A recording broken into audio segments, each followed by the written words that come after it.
Hello again, Internet! It is I, Jameson. It's been a while. How are you doing? How's the baby? Anyways, I'm here to tell you about my experience at E3.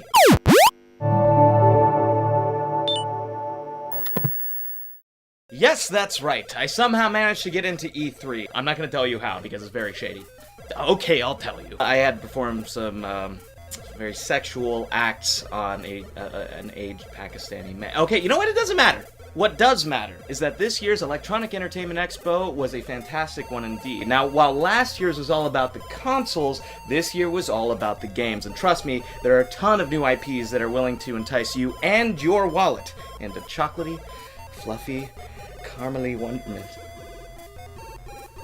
This was a big deal for me. I've wanted to attend an E3 since I was a young lad, watching the coverage with wide-eyed awe and bated breath. This was my first year on the show floor, and though I felt an overwhelming giddiness within me, I managed to keep a refined, professional demeanor. Now, if you've ever been to a convention like this before, you know that there's no way you can see everything that you want to. And while I did spend a good deal of time in line waiting for the next big thing that grabbed my attention, admittedly I spent a hefty portion waiting for the new Super Smash Bros. As you might expect, Smash continues the frenetic fun of its predecessors, bringing new characters in with style and old ones with grace. I personally came to love Little Mac's tenacity and Mega Man's versatility, though it'll take a while to learn their movesets. Though the version that was playable during E3 wasn't the finalized one, rest assured that the game still has the same frantic action that you've come to know and love. Nintendo closed out the first day of the convention with their first ever Smash Bros. Invitational, which was a great tournament to see. There were plenty of cosplayers in attendance and a ton of matches, and even a surprise appearance by Reggie Fils-Aimé and project lead Masahiro Sakurai. The 3DS version was also available to play and is set to release this October. There were two modes available to play at E3, a normal versus match and Smash Run, which feels a lot like the single-player levels from Brawl with a big twist. By defeating enemies, you gain power-ups that alter your character's stats. These stats include speed, strength, and the like. This ultimately affects how your character handles when you reach the end of the stage and enter a versus match. The control scheme took a little getting used to, but you should be able to customize the button layout to your heart's content. It remains to be seen how popular the mobile version will be. Still, the idea of Smash on the go is an enticing one indeed. Alright, enough about Smash. There were still hundreds of other fantastic games on display, one such being Bungie's much-anticipated Destiny. I had my suspicions about Destiny before being able to test it out on the show floor, but most of them were abated when I got my hands on it. For the purposes of the demo, I was only able to play their matchmaking system, nicknamed the Crucible, which, not gonna lie, my team dominated. Yes, it felt like Halo, but it definitely had more of a Borderlands feel this time around. For instance, whenever you target an enemy, a health bar appears, as well as a level. This is where the MMO factor really starts to kick in. While I wasn't able to create my own avatar, Bungie promises plenty of character customization, tons of gear, and a shitload of enemy factions to decimate. Speaking of a Borderlands feel, Gearbox's next foray into the Borderlands mythos is on the horizon as well. Unfortunately, Claptrap was unavailable to play during the demo, still I had a ton of fun playing as Wilhelm, essentially the commando of the game. His metallic companions, Wolf and Saint, proved incredibly useful, with Wolf taking out enemies from afar and Saint staying close to heal Wilhelm. Athena was also available to play, but I didn't quite have enough time to see how she handled. If her shield ability is any indication, it looks like she'll serve as a tank. If you're like me, you loved Far Cry 3. If you're even more like me, you're excited about Far Cry 4. Now let's be clear, Vaz, the antagonist of the previous game, was an excellently written bad guy. I think we can all agree that, yes?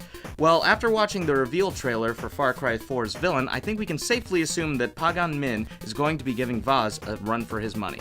Troy Baker, as always, gives a fantastic performance, this time in the screwed-up psyche of a pink-clad, knife-wielding Pagan. You and I are gonna tear shit up! Awesome antagonists aside, the demo on display in the Ubisoft booth was also fantastic. If you've ever played a Far Cry game before, you'll know to expect snappy gunplay, beautiful locales, and a multitude of ways to dispatch your enemies. The backdrop of the Himalayas is a fantastic departure from the savannas and tropical environments of previous games. Even taking Far Cry out of the equation, Ubisoft really brought their A-game this year. Assassin's Creed Unity brings the beloved series to the French Revolution in style. Let them eat cake indeed. Two different Tom Clancy games were also shown on the floor as well. Rainbow Six Siege takes assault and counter-assault to a new level, with each versus match requiring plenty of communication and preparation to succeed. Destructible environments and strategy, check and check. Tom Clancy's The Division grabbed my attention with a wonderfully done trailer portraying the nature of tragedy and the few who fight to maintain order in a New York City gone to hell. I was also able to sit in on some presentations of games that didn't have fully fledged demos on the floor, such as Dragon Age Inquisition and Sid Meier's Civilization Beyond Earth. In the Beyond Earth presentation, they highlighted the new tech web, which will allow for less linear research systems, as well as some of the different factions that will vie for power over the newfound colonies. Whatever fears I had about Inquisition being another Dragon Age 2 were quickly assuaged as we were treated to a rather lengthy presentation. Combat looks great, and the gorgeous environments prove that this might indeed be the biggest game BioWare has created yet. The presenters also assured fans of the series that this next game would be just as story-focused as they would expect a BioWare game to be, but for the purposes of the demo, they kept most of the story elements out. However, it's clear that one of the driving factors of this game is the contention between the Mage's Circle and the Chantry, whose relations were even more damaged since the events of the previous game. There were a few surprise titles that I hadn't heard of that ended up being a hell of a lot of fun too. One in particular was iDarb. This enigmatically titled indie game involves participating in matches of platforming soccer that grows more and more frantic as players join.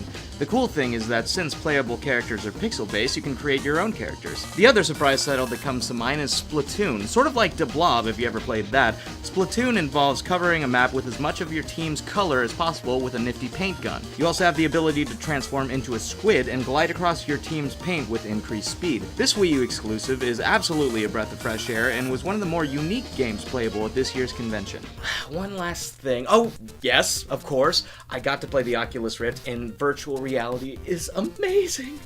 Oh, it was so good. It was so nice. Okay, while I did notice a bit of a screen door effect and I was forced to play a very colorful third-person platformer, there's no denying that the technology behind this headset is truly astounding. Being able to look behind you and see sections of the level that you've already completed, that was something that I'd never experienced before in my gaming career. But no, they didn't say anything about the Facebook buyout, but it seemed like a touchy subject. Sony's Project Morpheus, their virtual reality console, was on display as well, but didn't have enough time to check it out.